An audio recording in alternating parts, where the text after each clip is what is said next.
Alors, les 3 jours de deuil, comment ça va se concrétiser ici dans la région?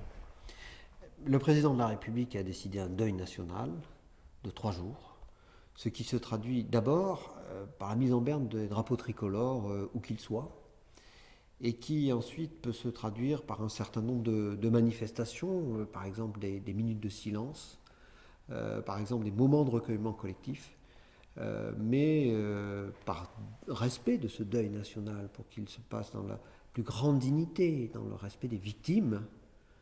J'ai conseillé et je conseille d'éviter les rassemblements sur la voie publique. Au surplus, ce serait une question de sécurité des populations que de l'éviter. Donc le deuil national s'exprime de manière claire, la mise en berne des drapeaux, les minutes de silence, et gardons les rassemblements de population pour un moment postérieur sans doute au deuil national. Les minutes de silence, elles vont se passer où? Dans les écoles, dans les mairies, enfin, Plusieurs hypothèses sont possibles. Effectivement, ça peut être dans les établissements scolaires. C'est en train d'être travaillé pour que ça se passe au nom de l'éducation nationale. Ça peut se faire dans les municipalités, ça peut se faire dans les services de l'État aussi, ça peut se faire dans les entreprises, si les chefs d'entreprise le souhaitent, dans les associations. Pour ce qui est de l'État, des services placés sous ma responsabilité, effectivement, nous aurons cette minute de silence en éducation nationale aussi, probablement. Donc c'est un moment de recueillement où on pense aux victimes. Le deuil national, c'est vraiment on pense aux victimes d'abord. est-ce que les manifestations seront interdites? À ce stade, les manifestations ne sont interdites qu'en région Île-de-France. L'état d'urgence qui donne au préfet de département des pouvoirs spéciaux, effectivement la capacité de limiter la liberté d'aller et venir des uns et des autres, donc par exemple d'interdire des manifestations, donne le pouvoir aussi au préfet de créer des espaces de protection, élargit le pouvoir de préfet aussi en matière de réquisition, mais tout ceci doit être fait avec beaucoup de discernement à partir de l'analyse des risques et à partir des échanges que nous avons avec chacun des responsables. Donc je ne suis à ce stade pas du tout dans une démarche d'interdiction, mais je suis dans une démarche très forte d'appel à la vigilance. Par exemple, un certain nombre de responsables culturels maintiennent leurs expressions culturelles, mais vont renforcer leur contrôle, par exemple les fouilles de sacs. Par exemple, dans l'activité commerciale, elle se déploie normalement, mais moi-même, je vais renforcer ma présence policière dans les centres commerciaux. Donc on est plus dans cette démarche de vigilance et d'implication que dans une démarche d'interdiction, laquelle, en toute hypothèse, s'applique en région Île-de-France. Et l'état d'urgence, ça signifie quoi pour nous ici dans la région?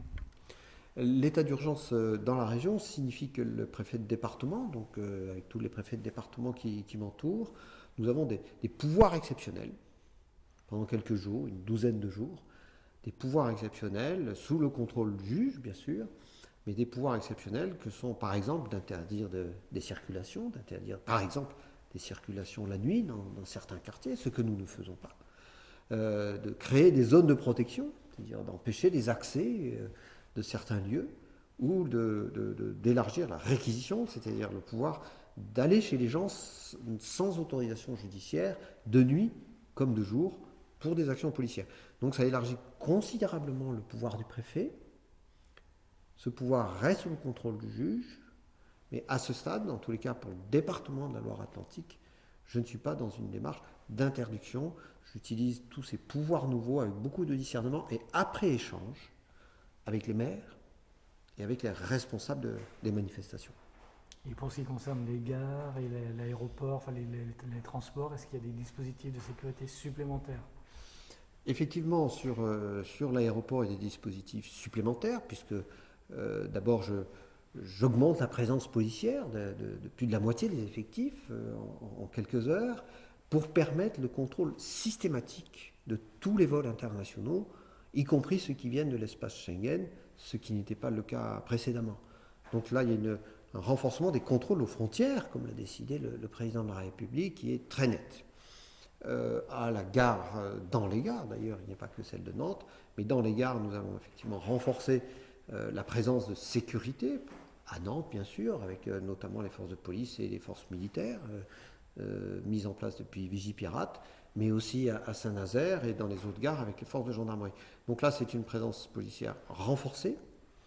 et aléatoire, puisque nous sommes là en échange avec les responsables de gare, effectivement dans une démarche de capacité d'intervention, d'apaisement de la population. Parfait. Je pense qu'on a fait le tour là. C'est à vous de me le dire. Non, c'est un peu vulgaire, mais... Et alors concernant les élections régionales, il y a suspension de la campagne, mais est-ce que ça veut dire qu'on risque de reporter le scrutin? À ce stade, il est clair qu'il y a une suspension des campagnes, puisque les partis politiques l'ont décidé. Nous n'en sommes pas encore au report de scrutin. Nous sommes vraiment pour l'instant dans la phase de recueillement et de plus grande sécurité. Nous allons voir à présent combien de temps cela va durer. Pour autant, j'ai réuni tous les responsables élus du département, les parlementaires, les principaux exécutifs, l'agglomération nantaise, nazérienne, département, région,